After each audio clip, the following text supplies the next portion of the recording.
chapter clicked in to College Volleyball Weekly on Viral Volley Media. Now here's your host, Rob on mic.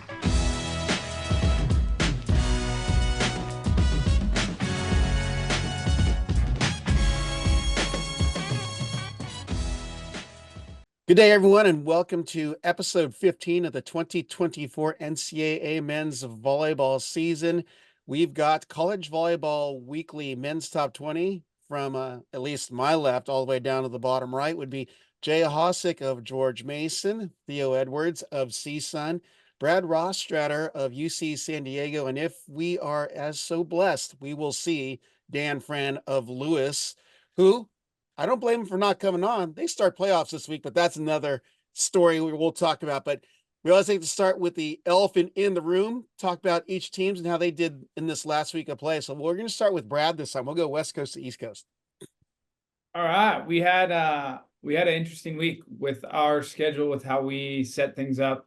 Our week where we play Santa Barbara is this week, but because San Diego and Santa Barbara are the two furthest teams apart, driving distance, that is in Hawaii.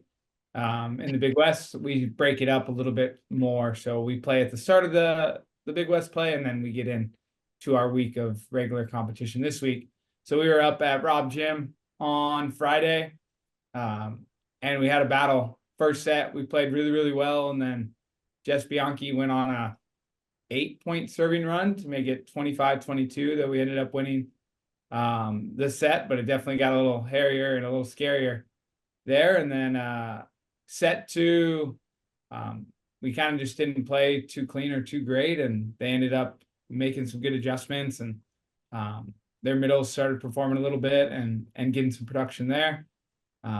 And then set 2 and 3, Santa Barbara played really well and ended up winning those. We were able to fight back in the fourth, and then in the fifth set, Walmer went on a little bit of a serving run, and there's the match. So a tough, hard fought loss in 5 for us, but definitely some positives and definitely some things we're excited for headed into this week. Good stuff, Brad. And let's say hi to Dan Friend of Lewis, who's coming in after I'm probably taking Ray to school or something. Something. Yeah, something. How about that? We're going west to east in our elephant in the room. So we're gonna go to Theo because Brad just finished up. So CSUN took on the #1 ranked Long Beach State, the Beach, twice this weekend. Fill us in.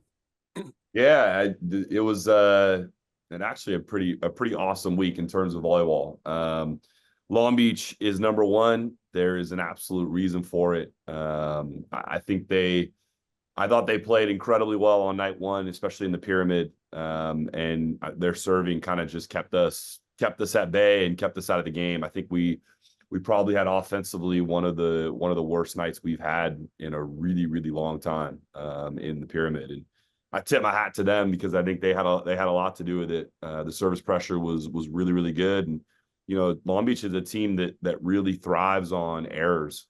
And they're a team that their pins don't make a ton of errors, and what they are going to do is put you in really, really tough situations. And in order to play with them, you gotta limit the errors and also find ways to score and make it challenging for them. And I thought on night 2, we were able to make some adjustments and put ourselves back in a position to be competitive with them. And, I thought that first set could have gone our way. I think we had a really great shot at winning it. And Long Beach made a couple of really, really nice plays at the end of it. And, both the matches only went 3, but night 2 was incredibly competitive, and just a few points kind of separating us in each and every set. And, but we had a couple of guys that played really well. I thought Jalen Phillips was fantastic on night 2. He actually almost had a close to errorless night until the very last swing of the match. He made his first error, but he hit almost 600 and played really, really well. The unfortunate thing, Donovan Constable got hurt in set 2 and left the match and did not return. So we're still waiting on a diagnosis in terms of where he's at and kind of what this week looks like for him. But we had our freshman Owen Doffner come in, and he actually played really well. Did some really nice things for us and kept us in a spot to be competitive. And But yeah, Long Beach had a really, really nice weekend and played incredibly well. And they're doing a really, really nice job right now. Alan Knipe and Nick and their staff, those guys are doing a really, really good job. Yeah. Well, you know who really stuck out this weekend for Long Beach State was Soto Chapanes, hit over 400 both nights. And then, he had a role play backup outside in case he needed offense. And one of the nights is Nathan Harlan, the other was Skylar Varga. So they're really finding ways to win using multiple personnel, which, I mean, good time of the year to be doing that for sure. Yeah, and well, I think the thing that's really unique too, Rob, is Siapanis is defensively really, really fantastic. Obviously, so is Mason Briggs, but their first and second contact is probably the best in the nation right now. And obviously, you got Aiden Knipe who's setting, and he's doing a really nice job. But even when he's not setting, the rest of the group can put their hitters in really, really great situations. And so, their out of system stuff is really, really fantastic, and they make very few errors. It's really quite impressive. Yeah. Well, any other coach, I didn't get to do this for Brad though, but any chiming in on Brad's match or Theo's matches? I'll chime in on the Long Beach Northridge match. I think Theo nailed it with their first contacts, whether it's serving or receiving. They're showing why they can run their offense at a high clip. I think what's also remarkable is that they run a slower offense. If you look at Long Beach when Tuaniga and DeFalco and them were there, they were running really fast to both pins, and it made your blockers have to make some decisions that maybe went against them, depending upon, which side of the coin you're on. But now with Aiden's not an in-system setter, so to speak. And granted, he could run in system, don't get me wrong, but their offense is slower. And for their hitters to still be that effective when they know they're going to have two guys in front of them, most likely, and a lot of the times three blockers, and still be that successful, I think that's what's starting to showcase their skill sets a little bit more, is that they're just relentless when they have high ball out of system sets. And the last thing for me really is, Long Beach has guys on the bench that can step in at any moment and do some good things. Harlan Cohen is the unsung, and not unsung because there's a lot of people that are talking about him, but man, the kid has been sitting behind Godbold for a while and sitting behind a couple of other guys for a while. That kid is legit good. You referring to Nathan Harlan? Yeah, I'm referring to Nathan Harlan. Okay. Harlan Cohen, old school Pepperdine coach. I know. I was like, Harlan Cohen. Harlan Cohen. It's a great reference right there.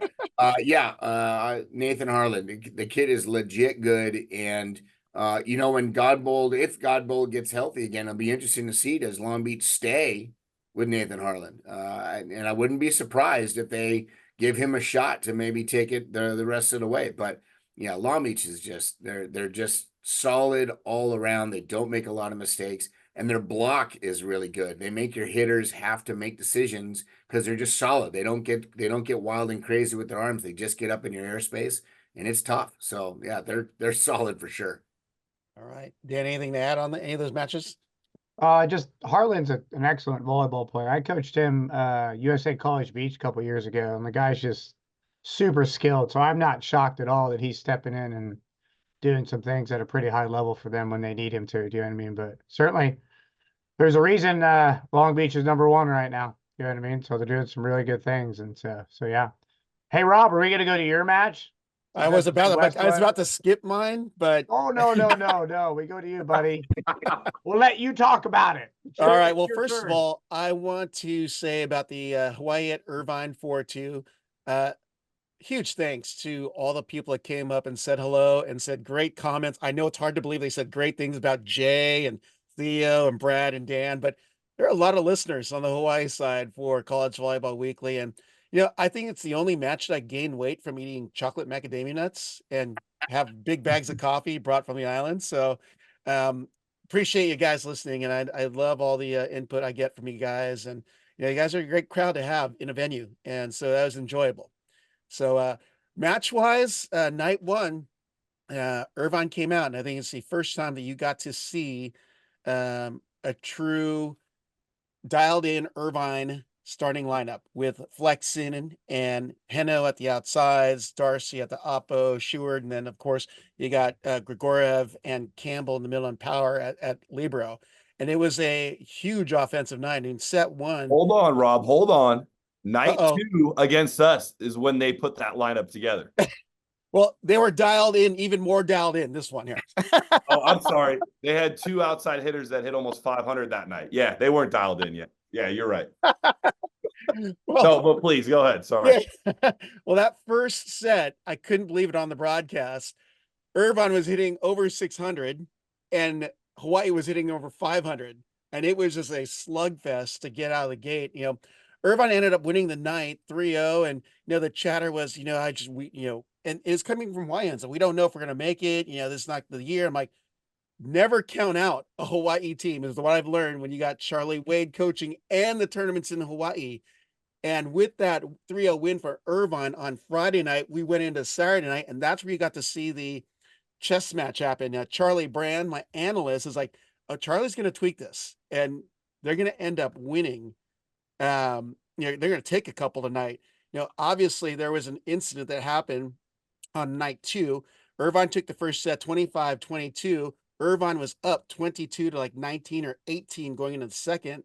Flexen goes for a ball deep off the end line, and he gets close to the Gucci seats, which are our donor seats, so to speak, goes out, dives, stretch out his right arm, which is the shoulder he injured early in the season against UCLA, and he goes down, and it is silent in the venue.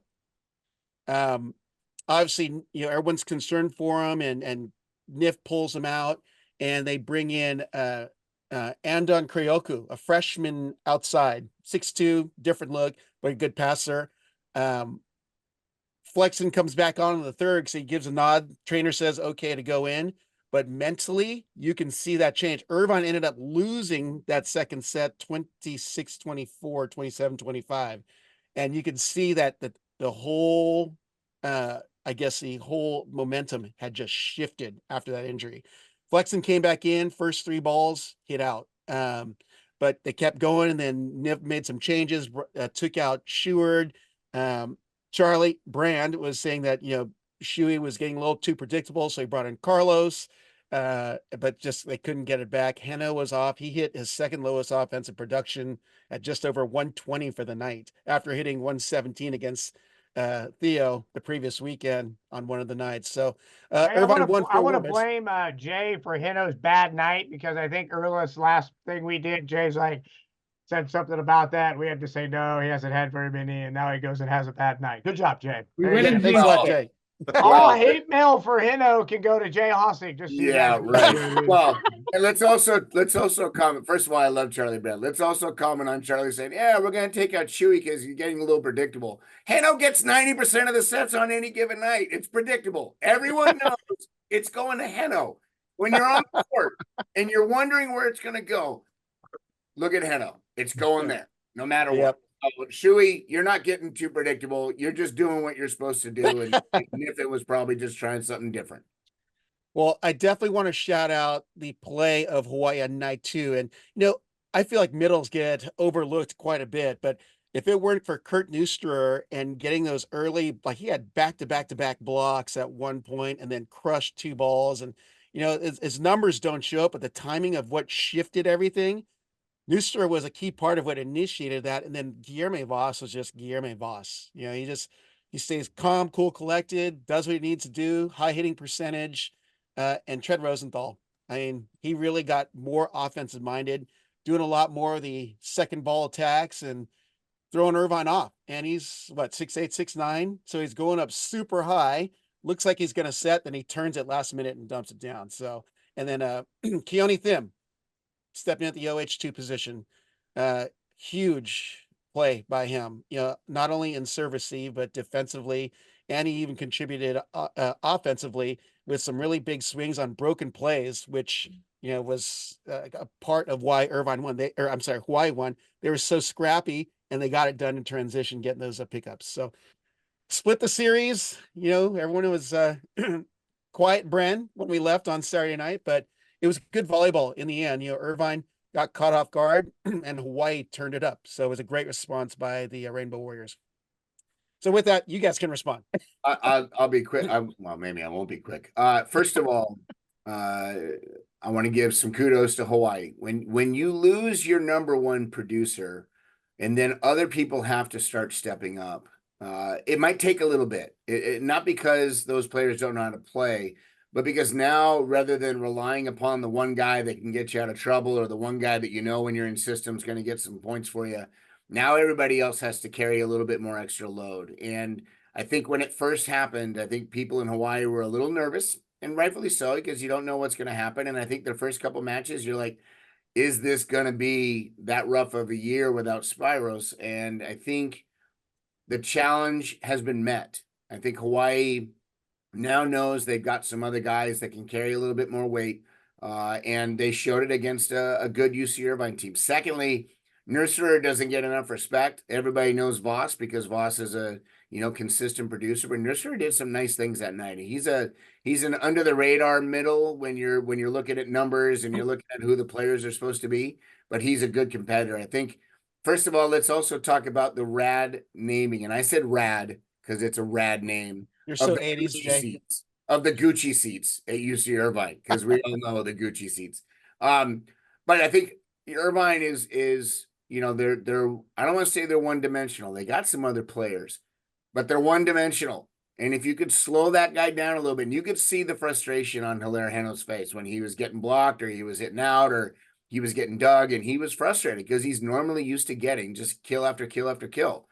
Irvine is going to go into the tournament and say, okay, if he's not having a night, who's going to be the next guy to step up to be able to make that happen? And if Flexen's shoulder is not 100%, I think that could be a little bit of a challenge. I'm not sure that Tangatur is going to be the answer. I'm not sure that, their opposite is going to be the answer. We don't know, but we'll figure that out as we move along. But yeah, Irvine's dangerous when Heno is on. Real dangerous. Yep. Anyone else want to chime in? My chime in is like, we're kind of seeing this Lewis, we might call him Louis, but like how he evolves, you know what I mean? Like you've seen him have a good match or a bad match, but the kid is super athletic and talented for Long Beach, for Hawaii, you know what I mean? And so like he'll be a good kid. And then what? I just read the other day that Hawaii signed 2 more French kids and a Bulgarian. Yeah. Yep. So, Well, French the Big West connection, coach is right? silent. They got a French connection going on, right? Yeah. Yeah, I think we talked about it a little bit last week, but the duo of both Flexen and Heno, and especially when they're healthy, that team is truly special. And there's a balance there. I had a chance to watch this match, and after Flexen went down in the second set, he was noticeably not the same when he returned in set 3. And I thought it was interesting. I actually I was going to ask you guys what the rule is on this, but right before Flexen goes down, they serving sub with Tangator. Now, the two subs in that spot are done. Flexen goes down. You're allowed to obviously bring someone back in, but Flexen would be out for the remainder of that set. Can Tangator come back in, or does it have to be a brand new person? My understanding is it's in conference play, you can't have, so if you start with Flexen and you sub Tangator, Flexen has to come back into that third spot. So if they were to sub someone else in, then it would be an injury, then that player would be out for the rest of the season. So Flexen, in non-conference, you can put 3 different players in that spot. I've never heard of that for non-con. I don't think that's not true. Yeah, I don't think I did it this year. Wow. Well, then your referees blew it. I tell you this because I was trying to change. I brought this up about changing the rule. Like currently, it's a 1-for-1. Your 1 entry is all you get. The only way you do anything outside of that is injury related, and that person cannot. Then that person's done. Do you know what I mean? In terms of that, that's the FIVB rule right now, and that's followed by NCAA right now. And so, like, because one of the things I brought up was like, it'd be nice as a coach. I don't want to change 6 subs, but like if you could have more than 1 entry in that spot, You know what I mean? Where it's like, hey, I start, Theo comes in for me, whatever happens, you know what I mean? I could bring Brad in that same spot. You know what I mean? And so like you still would only have one entry, but you could do more than one spot. And I think I have to get more info from all the head coaches if they're okay with this, you know what I mean, before I do it. But I think it's the rule that would give just a little bit more movement on some certain situations for coaches. I'm all for that. And I've been preaching that since day one, that we should stay at the 6, but just not have 2 per spot. Just make it unlimited. The problem with the unlimited is that, and this is the flip side, because I'm not disagreeing with you, Theo, because I kind of lean towards it, but the flip side is that you just have serving subs. This guy comes in 3 times, so the guy at Hawaii would obliterate you 3 times. Yeah. So Absolutely. But it also but you can go serving subs, but now you can't do a front row option, right? Versus a back row option. Right. So you'd have to pick one or the other if you stay at 6. And I think that's where the balance is, right? Maybe. Yeah. I think the other way we move it just at least gives you can do more than one thing in that spot at least. For sure. The thing that I didn't understand though, Tangator goes in, he goes on a serving run. I think they're up 19-17 when Flexton comes back in and then gets injured. I didn't understand why Niffen didn't go right back to Tangator, who had just had a ton of success, and allow him to finish set 2. I was assuming that it must be a rule that, hey, because it was an injury, that spot technically was done. I don't know if Tangator could not re-enter and they had to go to the Canadian guy. I was waiting to ask the podcast just to see what the ruling was, at least what you guys understood of the rule at that point. Well, I was courtside and Niff was speaking to the R2, Chris Hahn, for a lengthy amount of time before they brought that discussion in. So I had a feeling they were discussing that. I can only hear so much, but he ended up putting in Andon Karyoku, who he only seen very little time. Yeah, that's what was so surprising to me. And they had a 2-point or a 1-point lead at the point when they made that sub. And so I thought it was interesting to go with the guy who has had very little experience to date. But again, back to the Irvine piece, I think with those 2 outsides healthy, they're really special. And there's a balance there. Darcy has had some inconsistencies in the back row. And I think that, Eno comes back in set 3, makes a few hitting errors and has trouble finding his rhythm. And that's where you start to see Brad Stewart looking predictable. Is Darcy, he didn't want to set Darcy in the back row. He was losing the confidence with Heno. Heno was with Flexton because he was having trouble contacting the ball. And then it just becomes the Hilaire Heno show, and Hawaii was able to key on it. So really, really interesting match from an injury perspective, and just goes to show you, I mean, even with some really great teams, injuries can change a lot. Yep. Brad, any last thoughts? No, just tail it to Heno's, right? Like, if Heno's not going to be great, it's going to be tough for Irvine to win. And that's good for Irvine because he's generally pretty great most of the time. And I think Hawaii, I thought their block overall was pretty good and definitely affected the match, and helped their defense out and helped them kind of earn some more points over time because they haven't been as clean or as effective as they're traditionally used to being. Yeah. Well, I was going to go to Dan, but being that the MIVA is already finished, we're going to save him for last because we're going to go into tournament outlooks here. So let's go to Jay and the EIVA, which Jay could be playing for an EIVA title, but let's let him talk about his week instead. Before that. Well, we'll talk about the stuff going on around. Charleston lost both matches to Penn State, which keeps Penn State undefeated in conference. And NJIT faltered against Princeton, which we were hoping for. Princeton's at 4 losses. And now Princeton has got 2 matches against Charleston next week, which could have big implications. We are sitting at 2 losses and had our alumni weekend and our senior night this weekend. It was a lot of emotion going on.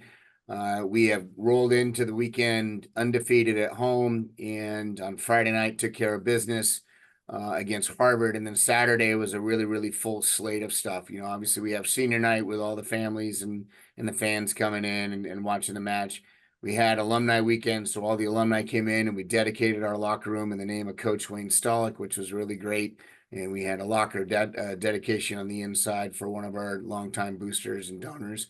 So just a lot of emotion, a lot of great things happening. But we took care of business again in 3 straight. And that's good for us because now we're rolling into next weekend against Penn State. We have 2 losses. Penn State has 0. If we win both matches, we host the EIVA. If we split, we will solidify second place. And that's a good spot to be in as well. You get a bye in the first round and you don't see the number 1 seed till the end. If we lose both and Princeton wins both, then we will go into 3rd place, which is still not an awful place to be, but it's not the worst, because what you really want to do is you don't want to be number 4 or number 5. So this weekend for us is big. And, you know, I know everybody recognizes that the Penn State's good and the whole 9 yards, but, you know, they're not the 3-headed beast they had the last few years. So we feel that there's some opportunity for us, and we're riding a high right now. We had 11 straight wins, undefeated at home, and did some nice things, and we're getting better and better at the right time of the year. So this weekend's going to be a lot of fun. It's going to be some really good matches, 2 teams that are, you know, fighting for the right to host. I think it's been a while since Penn State has not clinched hosting the EIVAs until the last weekend in a long time. And we hope to keep it that way. But, you know, you never know where the chips are going to fall. We're hoping for some things around conference to help out a little bit, but we like our chances and we like what we're doing. And, you know, we're going to roll into the weekend and see what we can do. Well, Jay, I definitely thought you would have mentioned your National Player of the Week in Jack Bowles.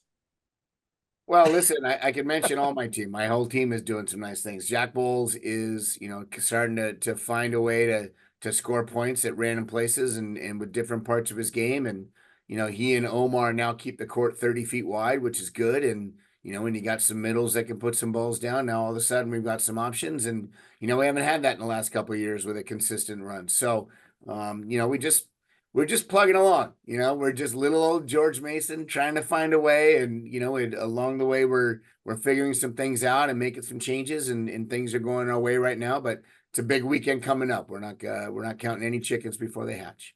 Yep.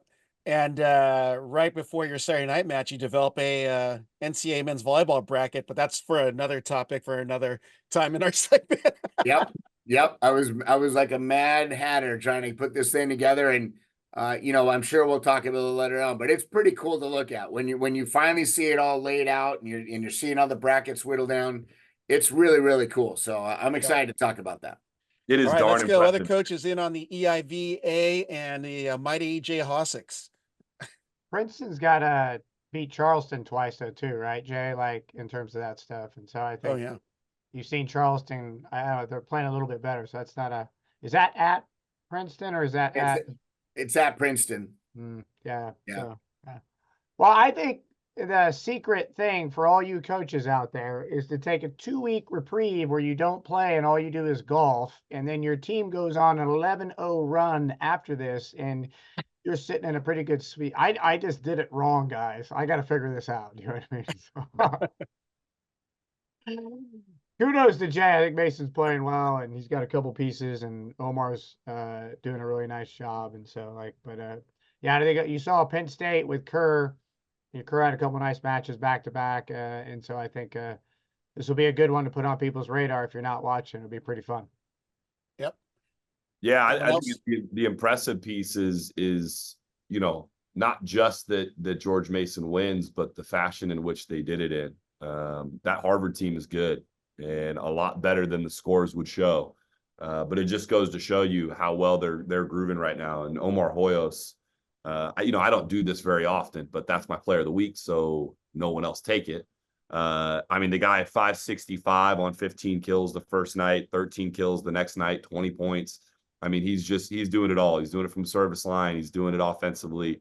I mean, he's at the ripe age of 28 years old. He is truly a force to be reckoned with, and it's impressive. Hey, I'm calling this player of the year for the EIVA. Ooh, that's a nice one. First of all, he's not 28. Absolutely would second that, Dan. He's not 28. I think he's only 22. So he had 7 aces to 3 errors on Saturday night. and a few of those were above 70 plus. So, yeah, he's finding a few rhythm. Marv Dunphy used to say, if you have 2 errors to 1 ace, you're doing okay. So I would say he's doing a little better than okay. Brad, do you have anything to add on there? No, this Omar Sherman was what I was going to talk about. 8 aces on the weekend and just really, really impressive. He's hitting it, with a ton of pace, 70 plus or so, and 20% air right around there. So that's a pretty good ratio for someone smacking it like that. That battle for the EIVA Player of the Year could be tough because John Kerr in this weekend, you just looked at the numbers, wow, he was double-digit kills, hitting well over 300, 400. And he's been doing that pretty consistently since, coming out of the First Point Challenge, and that was in mid-January. So that'll be an interesting race. The weekend will tell you, I guess, huh? Yeah. So big match out of that's going to be out in Happy Valley, right? Both of them? Yep, both at Happy Valley, and by the graciousness of all these scheduling gods, they put us there on a weekend when it's their annual blue-white football game. So we can't even get a hotel within an hour distance of the place. So yeah, great scheduling, EIVA schedulers. We're really you put us there this year at that point. Last year, you put us in Boston during the Boston Marathon. All the costs and price are up. I don't understand why we can't figure that out, but apparently we can't figure that out. Well, just throw an easy up in front of Pav's house. You'll be good. We gotta go to Ohio State, and it's their spring football thing, and we haven't found a hotel yet, and the game's on Saturday. So good luck. Let's go over to the MIVA action, but first, Dan's got to talk about his Lewis Flyers in the week they had, and because they're the lone conference to start playoff action this week, we're going to let them go into that as well. So, Dan, fire away. Well, we weren't as good as we needed to be. How about that? You know what I mean? So, no sugarcoating there. So, Purdue played well. Fraser had a good night. We lost. We almost had a reverse sweep. We were down 0-2 and ended up losing 16-14. But kudos to Purdue's tough at their house for sure. So they've been playing some good volleyball at their place. And between Fraser and Dietrich, those guys certainly carry some weight. They've got Dietrich on the opposite. So like Jay talks about, it stretches you out on 30 feet when you're trying to do some of that stuff. 2 guys playing well. And then I think Loyola is just really good. Parker Van Buren had 21 kills. He'll probably be in that candidate for Player of the Year up there with the MIVA. And Dan Magnum just runs a really good offense, and so I think they played well. And that was their senior night, and I think always you get ramped up on a senior night. So I think if you're an opposing team walking into somebody's senior night, you got to be pretty dialed in.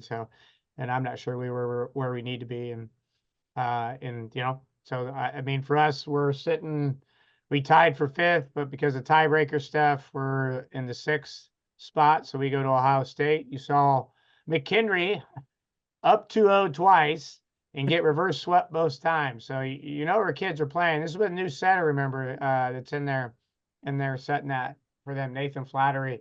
Ultimately, they put themselves in that tie with us, and Purdue by beating us, and Quincy ends up in that tie. And then Lindenwood goes to Queens and, kind of takes care of business. So it slides them into that 4 slot from that standpoint. Ball State clinched league on their own, 3rd time in a row. So all hell Donan right now. Do you know what I mean? Donan's gone in and won 3 times in a row. Do you know what I mean? So he's doing some good things. And they still don't have Patrick Rogers right now. So he's not in the lineup yet. But I think this first round will be interesting. A couple of days off for some teams, get healthy. Full slate of games on Saturday. You got Ball State versus Queens. Queens going there. McKendree at Loyola. We all know what happened last year. And so but I'm sure Loyola knows that, and they're going to be pretty fired up and ready to go. And so, but you got that match. We go out to Ohio State if we can find somewhere to stay. And then Purdue Fort Wayne goes to Lindenwood. And Lindenwood blanked them last time, I think 3-0, Purdue Fort Wayne. And so I think should be an interesting first round while everybody else is finishing up their regular season. So are we going to talk about the first round on a different segment, Rob, or should we talk about it right now? Well, we definitely need to touch on Conference Carolina's SIAC and they say MPSF. Well, yes. One thing on Dan's match, I think Lewis wins the award for coolest jerseys of the year. Those alternate jerseys, the Ray Strong jerseys. I don't know if you wore them earlier on in the year, but that was my first time seeing them, and I was like, those are awesome. Those are sweet. I was a big fan. Thanks. Was that Did you- also did you why get the to see line? my jacket? No, I didn't see the jacket. How did you miss the jacket? There, you can't miss that jacket. The glasses, Theo. Come on. That jacket was absolutely incredible. And is that why the lines were purple too? Yeah, so we're really thankful to cool. Loyola and their staff. So their men's basketball coach, Drew Valentine, and his wife, they had a preemie that was born around 27, 28 weeks.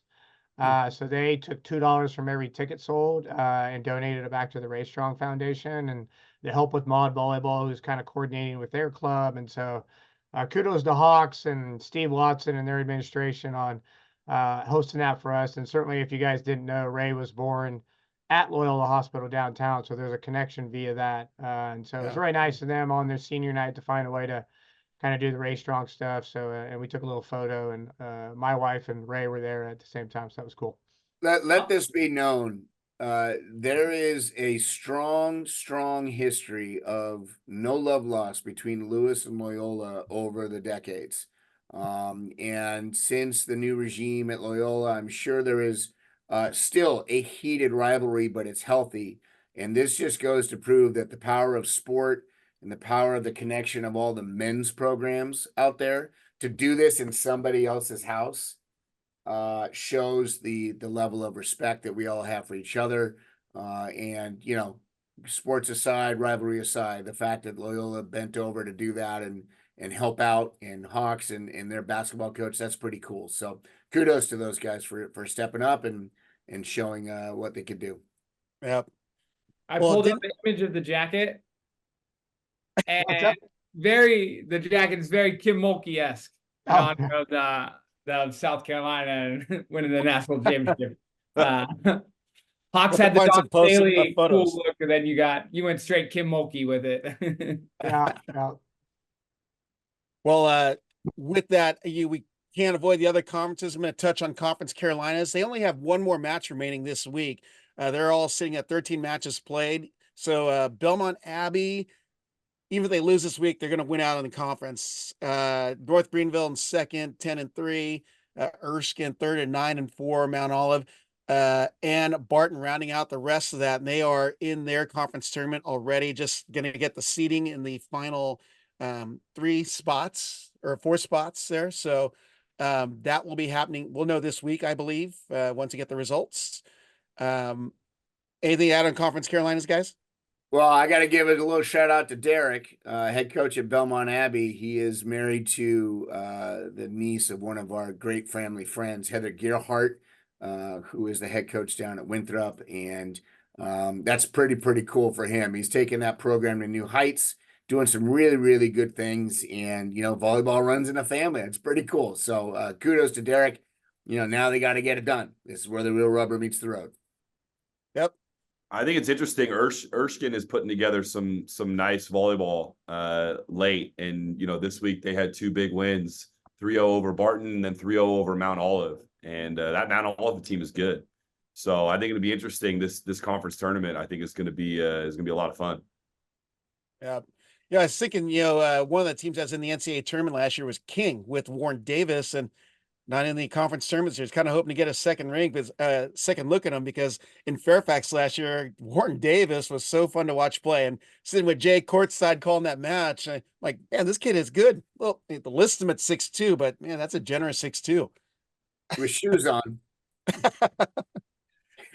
At least they list him at 6'2", and he actually is 6'2". You know, a lot of us on this screen, we get recruit letters from kids. I'm 6'7", I'm an outside hitter, and the kid comes on his visit and he's 6'3". He expands with heat. That's why. Let's go over to the SIAC here. Fort Valley State undefeated. That's Larry Rather's Fort Valley State team, and Edward Waters 8-1. Central State, Kentucky State, Benedict, and Morehouse round out the rest of the SIAC. And I believe, is it being hosted at Fort Valley State again this year? Is that right? I couldn't find the info on it. Thought I sent it someone's way here, but it didn't stick. So, but with that, it's looking like Fort Valley State will get the #1 seed in, and they're going to get their first auto berth into the NCAA tournament from this their conference tournament. So I'd be looking forward to catching that. But that brings us to the MPSF, which there's an important pair of matches that I believe a lot of people are watching. I'll admit I had it on while I was working my matches because everyone wanted to know what was going to happen between number 3 GCU and number 2 UCLA. So I'm going to let the East Coast guys talk because I think they got to watch it a little more closely than, let's say, us West Coast guys, being that we were all in matches, at least on one of the nights. Well, I thought it was pretty cool that UCLA put that out for everybody to see without it being on Pac-12 Network. So kudos to UCLA for doing that.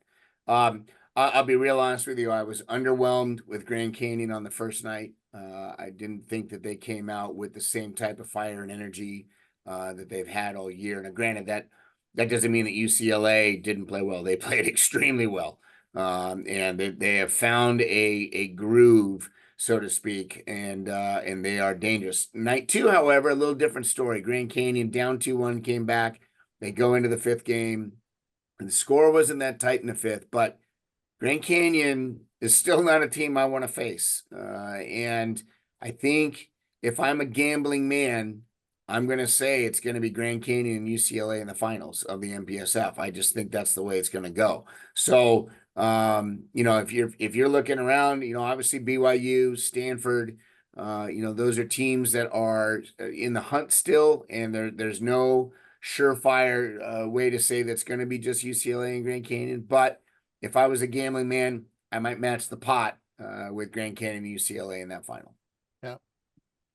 Dan, do you have something to add in there? I saw you about to.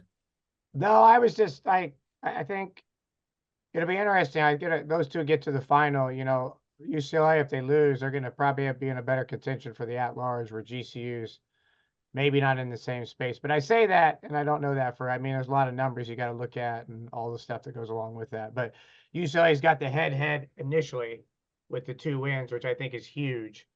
You know what I mean, from that standpoint. And so I think when you get to that at-large contingent, you got those 2 spots, it'll be an interesting conversation as that kind of goes. But I thought the split for USC and BYU, though, that was the other thing. I thought that was, I thought BYU was in some space where they were doing really nice things. And we know USC is very capable. They've got some super talented guys between Klein and, their middle and some other guys. And so I'm not surprised that they came out a split on that in terms of that. And so, but the Pepperdine Masters thing, like, I know Masters is good. But I always wonder that stuff, like those are danger matches. Like, and as a head coach, ultimately Theo lost a tough one, the Masters too. And Masters is good and they're super talented and they may win the NAIA thing, but it's funny because, like, you want to help those programs, and a guy who came from NAIA, you want to play that match. But they have everything to gain and you have everything to lose, do you know what I mean, in terms of where that match space is at. And so it's like an interesting mentality. Do I schedule it? Do I not schedule it? I'd like to get the match. And so, like, I don't know, interesting topic that we don't have to jump into, but and kudos to Masters, a good win for those guys. So, well, I will jump in as a former D3 coach. When I first started, I'm on the West Coast back in the day in Santa Cruz, and I'm looking for matches.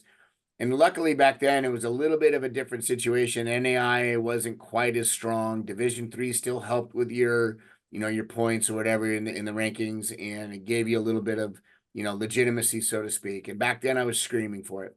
Now, as a Division I head coach, my administration luckily took the decision out of my hands. They won't let me play a D3 or an NAIA school during the year, during the season at least. We can play them in the fall. But the reason is exactly what you said, Dan. It does nothing for your program. And it doesn't mean that those teams aren't good. Listen, Masters, they have 8 scholarships, and they've got a lot of kids that can play at a really high level. And if all of us had 8 scholarships, it might be a little bit different story because we'd be taking some of those kids into our programs. But if you win, everybody says, well, you're supposed to. And if you lose, everybody goes, wait, what's going on? And then all of a sudden, it just gets muddied. So, I give Pepperdine credit and Theo credit for scheduling those teams. It shows that they have the confidence in their programs to handle business. But at the same time, does it help or hurt? And I don't know what the answer is. I'm not sure that I would be so apt to be so gracious with those scheduling choices. Yeah. Gentlemen, anything else to add on MPSF matches? Yeah, I'll comment on the UCLA GCU. I think that one of the strengths to Grand Canyon for a really, really long time has been ball control, and their ability to stay in system and let Nick Slight do what he does, offensively.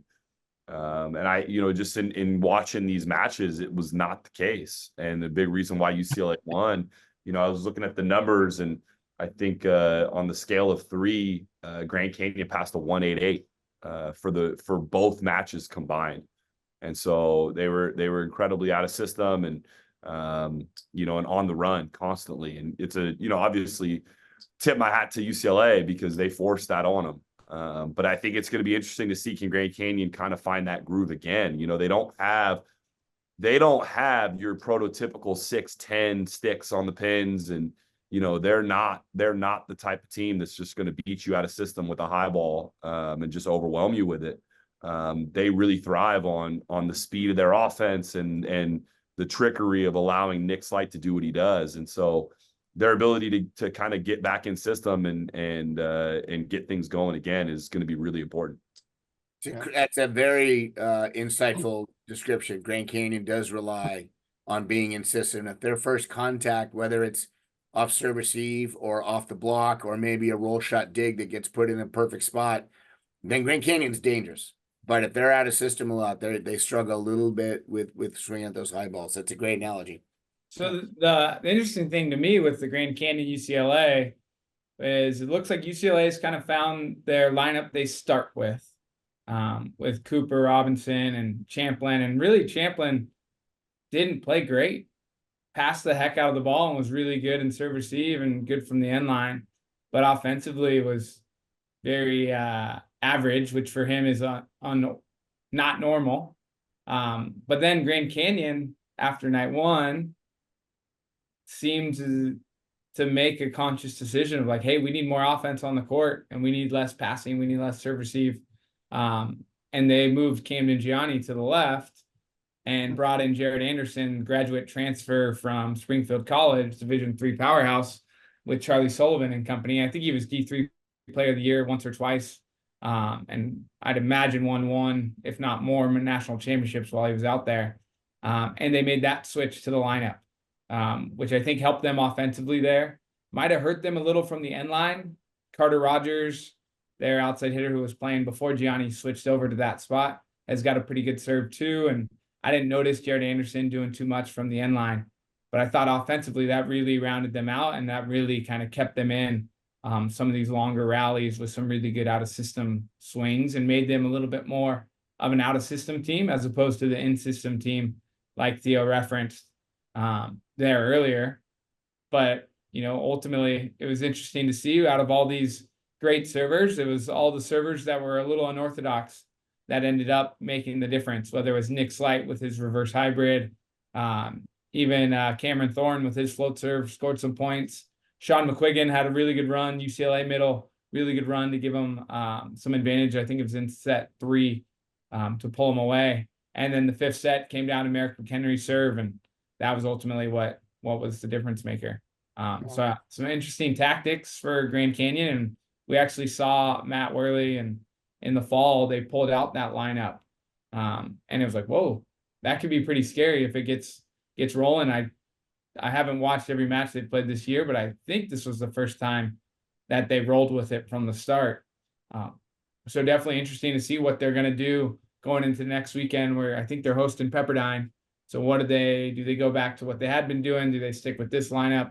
And do they think that can help them win the MPSF tournament? Well, Grand Canyon will need the help of CUI if they want to have a shot at that MPSF tournament number 1 seed in the regular season title. UCLA heads down, or actually it's a home and home. So, but those home matches will be helpful for Grand Canyon hosting Pepperdine twice, especially after this last week that Pepperdine had against the Masters. But it's funny you're saying about Ethan Champlin. He's always been, I don't know if you guys know this figure, Pulp Fiction, one of my favorite characters in there was the wolf.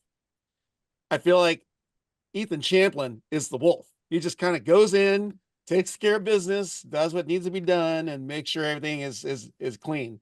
So it's been fun watching. Rob. It's a great reference, by the way. Pulp Fiction, the UC Santa Cruz volleyball reference in there with a UCSC shirt on there. Just saying, great reference. Well, I'm waiting for the Jay Hossick connection, the George Mason version of that shirt. So, Maybe. oh, go. Do you have something to say? Just interesting stat. Cooper Robinson for the weekend, points scored on his serve at 50% and only missed 8% of them. Pretty impressive. Yeah. Pretty impressive. I wanted to add also, now that we've gone through, are there any other matches you want to touch on here for in week 14 or 15? What did I say? 14. I mean, the other one was USC 5-set USC over BYU. BYU. Noah Roberts came in and changed the match there. I didn't see if he started, but when I put it on, he was in there. And BYU was struggling to stop him and slow him down. And there was a point, Caleb Blanchette, the setter for USC, dumps the ball out of bounds, and BYU thinks they win the match. And BYU, one of the blockers, netted on the way down, and it extends the match out. And then USC ends up winning 4 or 5 points later. So it was a great battle, and both those teams were. I wasn't watching too closely, but both those teams were taking some really nice big time swings and playing some good defense. Yeah, Roberts had 19 kills at 593. It looks like he came in the second set and played the rest of the way through. So a big roll off the bench there for Noah Roberts. Anything else before I jump into at least one of the topics I want to hit on? And no, wanted to say I forgot to add into the Big West report, being that now we've covered all the teams with all the faces on the screen too, but Long Beach State officially claims a 2024 regular season title. And this is a stat that blew me away. They won the MPSF title in 2017. Were Big West champions 2018 and 19, 20, COVID. We all forget about that year. 2021, they were third. And I know they're injury riddled that year, but then have been since 22, 23, and now 24 Big West Conference champions. So impressive for Long Beach State. Shows what you could do when you have a 98-man roster. And the other big piece of news, Jay Hossick's creative ability to make the NCAA or the conference tournament bracket. People are running with it, and we'll see how we're going to distribute it. But, Jay, great work. Well, listen, I had some free time in between all the stuff going on this weekend, and when inspiration hits, you got to tap into it. So I spent a couple hours. I put together the brackets, and I sent it off to you guys and said, hey, here's my first iteration. What do you guys think? And you guys all responded pretty quickly. And so I finished it up as best I could. The challenge, obviously, is, we don't know who's where yet. So obviously we can't fill it out, with the exception of the MIVA, which is all filled out on that bracket. But I noticed that somebody on Volley Talk has also put together at least a starting bracket with the MIVA. I know, Rob, you were talking about being able to find a bracket online that you can use. Let's run with this. Whoever wants to take the reins and run with it, I'm going to give mine to Rob. And if he could somehow get it to be postable on Volley Talk, great. I know I'm going to share mine with some of my friends around the country, but let's get this thing going. If we can get this thing on Volley Talk and get some people rolling with it and have people start to fill out brackets and send them in, how cool would that be? That would be a lot of fun. So, stoked that people are fired up on it, and can't wait to see how it all unfolds. And Jay, I'm surprised you didn't mention this, but I thought it was really cool that you offered to give, if anyone gets a perfect bracket through all the conference tournament, you offered to give them $5. I think that was a really, really generous offer. I won't give you the $5, but I'll give you a free Mason t-shirt, free Mason men's volleyball t-shirt. If anybody puts together a perfect bracket and can prove that they did it from beginning to end, I will give them a free Mason volleyball t-shirt. That Volkswagen van t-shirt, that George Mason t-shirt. Oh, don't mess with my Volkswagen van shirt. That's one of my favorites. Well, how about this? We're all going to be watching all the remaining matches this week, especially the MIVA with the playoffs starting. But what other matches should we keep an eye on this last week of, I guess, regular season play for the other conferences? Well, Mason and Penn State, we already talked about. That was pretty big. You know what I mean? So implications. So The black and blue series. Irvine and Long Beach, right? That's Yeah. the big one. The That's black and blue that's series. the big one for sure. Well, Well, we'll talk about all the rest of them when we get to our upcoming match of the week to watch. All right. Well, let's go ahead and go into that now, because then we'll do our player of the week. Because let's go with Brad. What you watching? I mean, there's a lot going on this week, and the Big West, we got Santa Barbara, Northridge. That'll be always a battle for them going back and forth. I'm really intrigued out in the MIVA. I'm intrigued by the Lewis, Ohio State. I can see Lewis putting some things together and figuring it out there. And then Charleston, Princeton. I wouldn't be shocked if Charleston finds a way to sneak one out of that. They're playing tough. I believe they took a set, if not 2 sets off Penn State, and they're finding a way, and hopefully they're getting healthier. I haven't watched them play or looked at their numbers, so I don't know for sure. But hoping Luke and the Golden Eagles are getting a little healthier to make it interesting the last few weeks in the EIVA. Yep. Well, anything else? Keep it out there. If you can think of any others. Nope. Yeah. Oh, yeah. no. Well, Yeah, I was yeah, just gonna say next Monday, I'm either gonna be like I might not be here. You know what? Activate the link while you're in Either that way, place. you might not be here. Either I direction. don't know. We'll see where I'm at. You know what I mean? So they called you guys from somewhere else. I'll jump on. No video. You'll just hear my voice. You know, something like that. As long as your drink has a little tiny umbrella in it, that's all that matters. Escape and get away for a couple of days. So. I think a couple of the matches that we haven't mentioned yet is Pepperdine and Grand Canyon. I think is going to be interesting, and specifically just seeing kind of where Grand Canyon bounces back, and then obviously Pepperdine lost that match to Masters, who has 3 guys who are no longer NCAA eligible. I mean, they're really talented, but yeah, I think that's an interesting matchup, and I think it's going to be a battle nonetheless. And then obviously that Irvine and Long Beach match, I think, is going to be really, really interesting. Long Beach has secured the top spot, but I think this is kind of Irvine's opportunity to potentially take the second seed, and seeing where that finishes out. I think it's going to be an absolute battle. And is Nolan Flexton back to health, right? Is he himself? I think that's all. We're all going to learn a couple of lessons this weekend. The other one I think is interesting is USC and Stanford.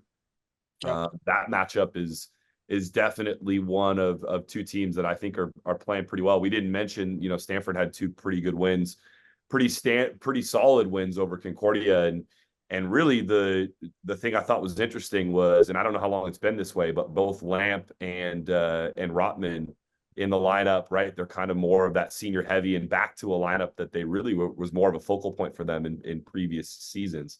So it'll be interesting to see how that plays out.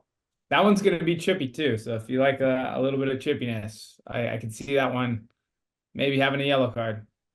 So we know that UCLA is in the driver's seat for the MPSF, and Grand Canyon right now is in the driver's seat of second place. However, what separates them match-wise for 3-4? Well, Pepperdine would have to win the 2 to go to 7-5, and BYU's done with their season. Their regular seasons, they already have their 12 matches on the season. I think BYU has the tiebreaker over Pepperdine, if I remember correctly from a few weeks. But Grand Canyon only has 2 losses, so if BYU or Stanford, whoever is in number 3 with 5 losses, they can only be number 2 then, right? Yeah. Yeah, so I think 1, 2, and 3 are locked in. All right, so that makes a big difference, because in the MPSF, they like to do things in a strange way and reseed after the first round, which, okay, it's what it is. It's not my choice. But I'll tell you right now, the finals of the MPSF are in USC's house at Galen, and if USC is not in the finals and it's Grand Canyon against UCLA, every USC fan in the country is going to be rooting for Grand Canyon that day. It's going to be like a home match for them. I'm going to talk about my matches because I'm afraid we're going to get lost here with time. Obviously, I'm watching to see what Charleston Princeton does. If Charleston can sneak one out, that helps our cause. Obviously, the black and blue. Here's the thing. In the MIVA, Lewis and Ohio State, Lewis lost both times in 3 straight. but they weren't blowouts. I'm not sure that Ohio State is the favorite here 100%. I'm not saying that, Lewis is light years better but I'm saying don't be surprised because everybody is beating everybody in that conference at some point. But here's the other thing. The McKendree Loyola and Lindenwood PFW, both matches for both teams 3-0 wins. Everyone the rest of the way has won 3-0 at somebody's place. Ball State's going to beat Queens. I don't think that's even a topic of conversation. But the next two, McKendree Loyola, Lindenwood PFW, those are matches I'm going to be watching with bated breath. And this just in, I heard Dan is renting RVs for his team. So when they go to Ohio State, they could sleep in the RV right outside in the parking lot. Sleeper buses, baby. Sleeper buses. That's what we got. So Hey, go ahead. Well, since most of the matches have been picked, I'm going to do, so Brad plays Hawaii. And I like to think all of us on the screen have been a giant killer at least once. And Brad's already done it once. So, you know what? Brad's going to go out and get one of these wins against Hawaii. And so it'll be the match to watch. So are you at home or away? Home. Oh, yeah. He's going to get one of these. No pressure now, Brad. Yeah, No pressure. Brad. Oh, yeah. Is Hawaii traveling back home and then going to San Diego, or are they? Yes, they are. That's Mike. Why don't you guys stay for the week? Oh, this could be interesting. Tritons. Well, so with that, always our players of the week. Theo, let's start with you. I don't think we've started with you yet. Yes. Here we go. All right. Well, you guys already know I have Omar, right? Omar Hoyas. So he's going to take more than one now. So I'm going to take two. I'll leave the rest out. Omar Hoyas, fantastic. I mean, I talked about him earlier in the segment, but he's playing some really great volleyball. And as a senior, coming down the stretch, it's always nice to see a guy on their way out, really going out with a bang. And I think that this is obviously not the end for him. I think George Mason makes a hell of a run in playoffs, and who knows, we might even see him go to the dance. So it's I think that's a really, really cool moment for him. He's my player of the week. And then the other one is Parker Van Buren, who, we've talked about him, I don't know, at least every other week this year. And 21 kills, 475 against Lewis. And, I had an opportunity to watch that match, and he was just unstoppable. I mean, he absolutely was just putting the ball away left and right. And he is definitely in the conversation for player of the year. We've talked about the Hilaire Henos and the Andrew Rowans of the country, and Parker Van Buren's right there with those guys and playing really, really great. Yeah. Go over, Dan. Well, he took one of mine, but that's okay. I'm going to take Mark Frazier too. So he was pretty key in the win against us, as well as he hit 500 the next match as well. So certainly he was on top of it. And then the other one that I wanted to take was Will Rotman. So I thought helped them get two solid wins and certainly turning up the notch at the end of the season for sure. So yep. Over to Jay. No, I'm gonna let Brad go first. Oh, look at that! Wow, I feel honored. Because I'll only take one now because of that. I'm Brandon going Hicks of Masters University. No, I'm going Merrick McHenry. He hit over 500 night 2, hit over 800 night 1 on a very few swings, but and then really winning or potentially winning the MPSF regular season championship with his serve in that 5th set to be outright. I thought was really impressive. So Merrick McHenry. Yep. Jay.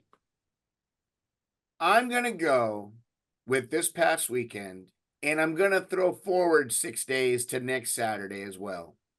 I'm going with every senior in the country that is playing in their last home match for the regular season. These are all the COVID kids.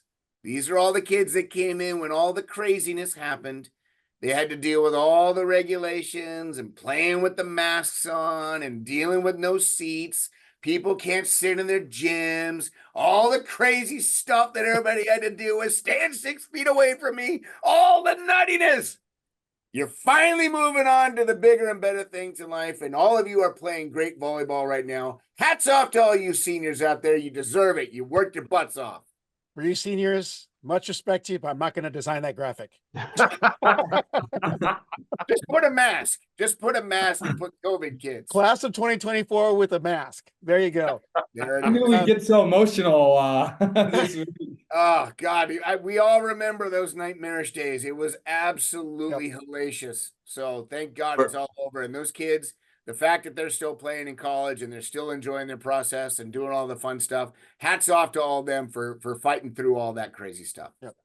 For those listening to this and not actually seeing the video, the look on Rob's face as he's mentioning the concept of creating a graphic with every single senior, Rob's face was absolutely priceless. That was fantastic. Get to work, Jay Rob. went to the teams. I'm like, I can do that. That's doable. But now we're looking at the entire nation. Get to work, Rob. You get cracking, man. You got GPT, baby. I've got to add one, and I have to go against my own personal criteria in picking, because usually I look at good statistical numbers from a winning team that had a standout performance. But this week, I'm going to have to go against that and do an honorary. Nick Eichenberger of Emmanuel University. And the reason why is not his team, Emmanuel, lost in 5 to Barton. He's a libero, got 27 digs, which is a phenomenal stat line. But it's what he did before the matches that I want to draw attention to. That was a suicide awareness match. And if you didn't see the video on my feed or on the NCAA MVB feed or Volleyball Mag, he saw his brother, younger brother, Labor Day weekend of last year, and received that dreadful call the first week of October that his brother had taken his life. Basically, they agreed to have this match be a suicide awareness match. And he'd reached out to me to, see if I can help promote it. And the outpouring and the engagement and response I received was mind-blowing. Good and bad, because people were finally coming out to admit that, some of the things they're struggling with and, feeling alone and helpless in their situation. They were thankful that he did that video explaining what he went through, what his brother went through, and just encouraging people to get help. I mean, it was off the charts from, because I track, the engagement on all the accounts, and it just seeing the responses from guys like Spiros Hakas went on and said something, Anne-Marie Anderson, Kyle Friend, all these people were just showing support for the program. So hats off to Nick Eichenberger. I mean, he had a great statistical match, and unfortunately was a loss, but I think what we don't see is if even one life is saved from what you did in this last week and a half, 2 weeks, thank you, Nick. And, one of the things that I've learned from what he's been saying is you are never alone. And for all of you guys, check in on your people. You never know what's going on. Just do the right thing, which is just check in on your people. And I know that these coaches, because I know them personally as well, are the kind of people who are compassionate. They will work with you. Your coaching staff, your teammates, go to them. Don't ever think that this permanent solution is the way. You can always find something. And if you are in need of talking, I will throw some resources up. I'm going to continue the dialogue with Nick and see what he got out there, because I know he had to prepare for a match. Like, can you get some so I can at least promote it? Because they did some kind of awareness piece before the streaming of that match, which I didn't get to watch. So, and I don't think it's archived anywhere, but I'm hoping that I can get some information for all of you out there. So, but had to end on that note because Nick has been awesome. So, but I cannot thank you guys enough for all you do. You've done this, 3 more weeks of season, 1 regular season, some playoffs, and then NCAAs, and that wraps up 2024. So we're going to have a good time. That's Jay Hossack with George Mason, Brad Rothstadter of UC San Diego, Dan Friend of Lewis, and Theo Edwards of CSUN. That's a mouthful. So appreciate your contributions and your love of the game. Thanks for listening to College Volleyball Weekly. Be sure to follow Rob Aspero at the Rob on the Mic on Instagram and at Rob on the Mic on Twitter.